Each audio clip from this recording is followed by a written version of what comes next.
Ladies and gentlemen, welcome to game number one, match number one between ONIC Esports and Aura Fire. Ladies and gentlemen, boys and girls, get ready for our opening game of week 2, day 3. It seems like Drian and CW here, Mirko, will bring that Purify. You know, we've been mentioning a lot about how creative Drian is in the mid lane, but we've completely forgotten that he's always just been a very strong, high ground mage, right? Every single time he picks up the Farsa, the Eve, I think it was Season 8 when he actually got the first team mid lane, trophy. He was on the Farsa and the Eve, 80% win rate on both those heroes throughout the season. Here, we're going to take a look at the combo for the hero stat. Definitely the win rate favoring Farsa, Kaja, like we mentioned, in the mid-control department, and just overall with the damage, single target lockdown, burst, mobility. It's so much better than the Eve and Grok, especially early on. And ONIC comp, it's built around that, right? They already built so many winning lanes here. I think the only weak side is Claude, but CW, he loves playing the weak side. You're right, and let's see again, right? I mean, taking a look at the Aura Fire's rotation, it seems like they're okay, right, for the first minute. No first blood, holding it very, very well. I mean, right now you can see that the Farsa is trying to roam into the bottom side, maybe trying to get that level 4 power spike as fast as possible, especially that there is only 10 seconds left until the next neutral objective, which is that turtle. And we'll see. If Yves gets there first, obviously they're going to have a little bit more of an advantage than the Farsa, but it looks like something might happen here. Who's going to strike first? Aura Fire or ONIC Esports? Seems like now the main focus is for that level 4. They got it. Oh, Fluffy, though, taking a lot of damage. Oh, the flicker, first blood falls into the hands of ONIC Esports now. Will Aura Fire force this? Oh, Divine Judgment connects him onto its face. Boots picking up a kill as the turtle will fall for Kyrie. Aura Fire lost on all departments. Everything went wrong for Aura Fire. It was earlier, it was such a good trade earlier on. Aura were able to clear out the bottom side using Onyx Siege or Freeze there, but here's another fight. Boy, low HP, Fluffy trying to harass him more. High though, flickers away. Boots, very smart engage, but a very smarter disengage as well. There was so much just happening there, and you can see even in the talent's prediction. Interesting, me and Papulong opted for Aura Fire, and honestly, this prediction is not a prediction, it's more just a show of loyalty, okay? If I had to predict, I would also be on the ONIC Esports boat, but because I can't change my allegiance here, I am gonna go for Aura Fire, but man, it's tough, and look at here, Suppression connecting on towards Kabuki, final blow connecting to Drian as well, not enough damage just to escape. Still, ONIC Esports here with 2-0 kill points. Okay, let's slow it down. Let's slow it down real good, right? Because ONIC, we gotta take a look at this combo. This combo, it's been so long that even I forgot about it. Dairoth Paquito, why it works so well is because Dairoth's second skill tears armor, physical defense, so the Paquito does even more damage when isolated. That adds so much killing pressure, and that's the reason you saw Fluffy get melted down below, right? The true damage came out from Dairoth already with the Abyssum Strike. He was able to use a second skill, and Kyrie was just waiting in that bush for the right moment. One jab was all it took with the reduced physical defense. And again, Fluffy, look, with the split, you're usually won't take damage, but because of the armor shred, it's so good. Every single time they can assassinate anyone, even the tanks, with no problem. That makes sense. ONIC Esports now with a 1,000 gold lead. The next turtle is about to spawn, and I don't see the position where Aura Fire could come out of this, right? I don't know if they want to contest or they want to focus on maybe going for a trade in the top side instead, seeing as the power from ONIC Esports, like you mentioned, the killing pressure, it's just a little bit too much for Aura Fire to handle here in the 4th, 5th minute of the game. Oh, are they going to commit on towards Fluffy here? Is this the right take? Boots flickering away under the turret. Fluffy surviving that 2v1. And mind you, Feather Airstrike has been used, and that is going to be enough information for Kabuki to commit on towards Turtle. Keyboy though, Divine Judgment gets high with the help of Kyrie. Kabuki trying to deal damage at the backside.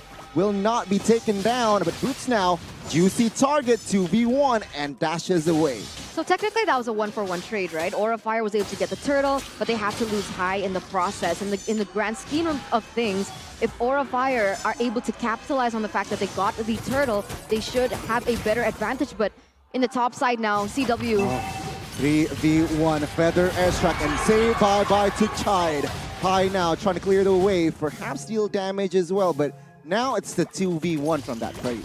It was so good earlier for Aura Fire, like you mentioned. It was a good trade, only High losing his life for a turtle and a turret down below. But ONIC, they are never sitting still. They're always rotating and reacting on the map, looking for more things to take. And even here, it's just a small dub with Kyrie getting a few, steals over to the jungle camp. But let's take a look again at the emblems here with mainly Kyrie. High and dry, he went for movement speed and physical defense shred. Let's see here, there's a fight. Keyboard flickers away, he survives. ONIC will not gain more ground from that fight. It seems like they realized they might lose that fight. So very, very important and a great decision here, picking your battles. So yeah, back again, emblems.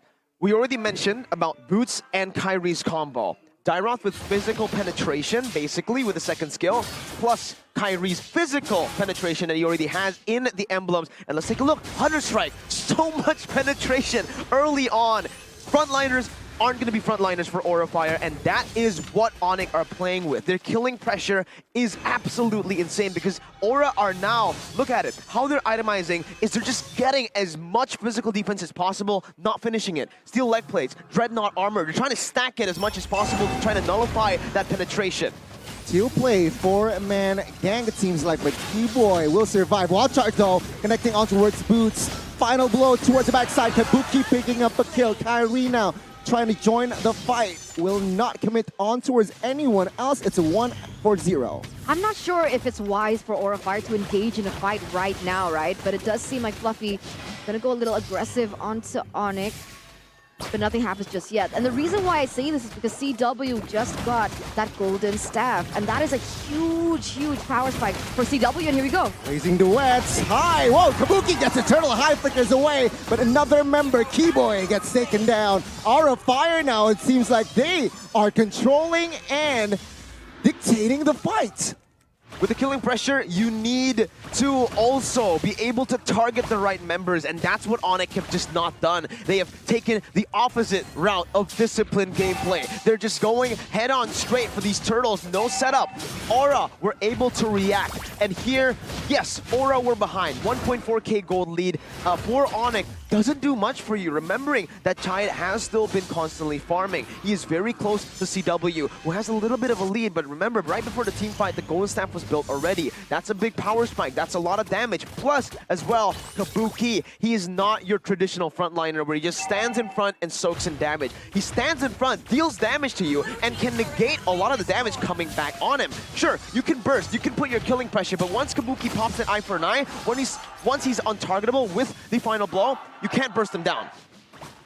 And look at this. Oh my god, Wild Charge. Boots though will be the spin of that Wild Charge. Blazing duets on towards Facehugger. Will be taken down by Drion, and another member from Aura Fire will fall as Fluffy in the backside trying to harass Keyboy with Kabuki, but CW is free hitting. Fluffy picking up a kill though. CW surviving with that BMI, and it's going to be 4 members for 1. ONIC Esports, what a response. A good team fight for ONIC Esports, but remember, that was a team fight without Chayat at all. Chayat was just and has been just focusing on getting those objectives on the board, getting those towers in the top side and the bottom side as well. So Aura Fire doesn't seem like they want to play into this team fights. They just want to focus on the objectives, realizing that maybe, like you mentioned, if they had a proper setup, if ONIC Esports set up properly for a team fight, they would lose and create that snowballing effect for ONIC.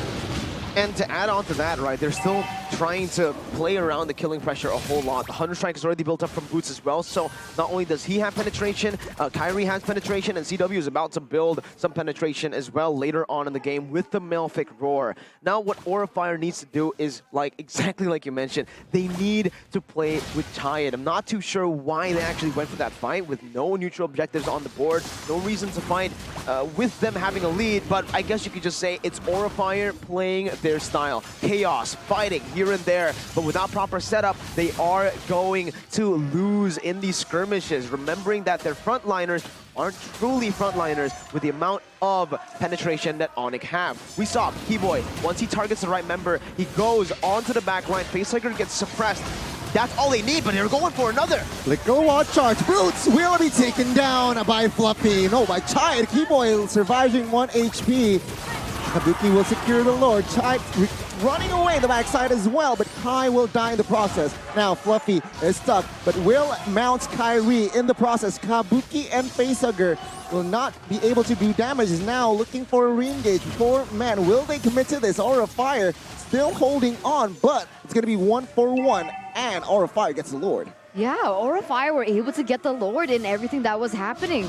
I'm not really sure what happened there. I think ONIC Esports, they positioned a little bit too far behind and therefore they couldn't follow up on the damage happening. Kabuki is crazy. That's what it is right now. Even in the Red Tree battles here, he's been winning it in the third turtle earlier and the Lord as well. These are brilliant calls made by Aura Fire right now. They notice that if ONIC can't set up properly, they just need to go for a team fight. They noticed that Kyrie was on the other side of the map for some reason, split pushing, and the rest of ONIC wanted to still contest, looking for pressure. Remembering, ONIC is a very squishy lineup. They need to start respecting this, and again, Boots has overextended. Oh, Boots again caught. Kide will claim the kill. Haido will die as well. It's going to be a trade now. Kyrie looks to reposition, but take a look at the suppression. Connecting on towards Kabuki. Fluffy now being the front line, but Kyrie in the backside will deal damage. Mounted by Fluffy, gets the shutdown. And now the Lord will be managed by the 3 members, but Fluffy, oh, very low, but he survives. Ooh, Aura Fire winning that trade as well, 1-for-2. And they were able to take down Kyrie and Boots in the process. Aura Fire have actually taken back that gold gap with 1,400. They're going to get a tower in the bottom side as well, and that was best case scenario for Aura Fire. I think there's just a lack of respect here from ONIC. It's so weird, right? Boots is playing the Dairoth like a Uranus. As a frontliner, again, overextending, and sure, you can do that all you want, but Aura Fire, even though they're 0-4, they are still a team in the MPL that can capitalize on these mistakes, and that's what they've been doing, just capitalizing on ONIC's mistakes. You know what? I beg to differ. I feel like this is Aura Fire at their best. You know, showing their quality. See, they're so proactive. Now, they're looking for another play. Fluffy trying to find a member. ONIC with the read. Oh, Keyboy, Flicker, Divine Judgment. Take a look at the damage. High falls. And now it's a 5v4. Boots gets taken down now. 4v4. Fluffy, will you escape? No Flicker for him. And Blazing. Duets gets the kill. Now, will they go for the double as Kabuki now in a very peculiar position? ONIC Esports still with the winning that trade. Run, Kabuki, run! Kyrie was so scary. They're waiting in the bush, just waiting for the right moment to strike. But in the end, ONIC Esports were able to get the favorable trade, a 2-for-1. But remember, Hai was taken out, but he still should be back up in time for the next neutral objective. And that's what I find really interesting about ONIC Esports. Usually when they go for pickoffs like that, or when they go for team fights, they usually do it at the proper timing to land something bigger, like going for a tower or a turtle or a lord, but it doesn't seem like that's been the case right now, but both of these teams already on the next lord. Fans. Teal play, Flicker wide charge, connected on towards Keyboard. Keyboard will be taken down now for the rest of the backside. Giant though, Winnovation popped early, but GW with the blazing duets will melt him down. Aura Fire, they're looking scrappy. High, it's gonna be next in the topping block. Meanwhile, Fluffy is busy melting Kyrie. 2-for-1 as of now. Fluffy will be the main focus from ONIC Esports, and he will go down as well. As simple as that, as Adi likes to mention a whole lot. ONIC, if they respect the damage, their frontliners, if they respect Aura Fire, they'll be able to get the dub with their significantly advantageous composition. Once again, they waited for the right moment, and here you're seeing the discipline. Kabuki gonna get shredded. Blazing duets. Kabuki will pop that immortal, but he will go down the hands of Boots. Lord will be secured. And this is the yellow porcupines at their best. Why? Just why? Okay, I get it. Kabuki was trying to steal the Lord away, but I don't know. Is it worth it? 28 seconds left until he spawns, and that enhanced Lord is already marching there in the mid side. I think in that situation, it was a gamble that you need to take, right? You're already so behind in the composition itself. If you go for these 5v5s, and if ONIC respects the 5v5, they will certainly have a big advantage. So, Aurafire, they were just trying to look for a desperate play, and Keyboy jumps in. Well, a charge on towards Kyrie, and Kyrie will be taken down by Giant. A very perfect setup. Fluffy now mounting Boots. Drian, though, will kill high in the process. Boots mounted, will catch one. Now, Boots will try to find a kill, but Facehugger takes the damage. Facehugger will not survive this one. 4 bodies now. Kabuki trying to clear the mid side. ONIC maintaining pressure. Base turret top side has been taken down. ONIC Esports, will they go for the end? Kabuki desperately trying to find the clear as ONIC Esports now. They are, I think they should calculate this. Kabuki though entering the backside. Winner Strunchen to save the day. And that is all she wrote. ONIC strikes first in the series. Okay. Well done to ONIC Esports, right? I mean, you mentioned, right? They wanted to go for the gambles. They did it again in the last second with Chayet going in for the flank. It didn't work out. He got caught out. Was it necessary? There's a massive disconnect, is all I'm going to say. Yeah, no coordination, I feel like. Fire's players, I don't know what's going on there, but every single time they just go for 4v5s. Kabuki was not up, he was up top clearing the wave, and they decided to go for a 4v5 against a composition that was built to shred their frontliners. Kabuki was the answer to that, right? We mentioned it, the invulnerability of the Benedetta with the final blow, with the eye for an eye, buying so much time for the rest of the members, acting as a frontliner will give them a bit of a chance to actually win in these team fights. But without Kabuki,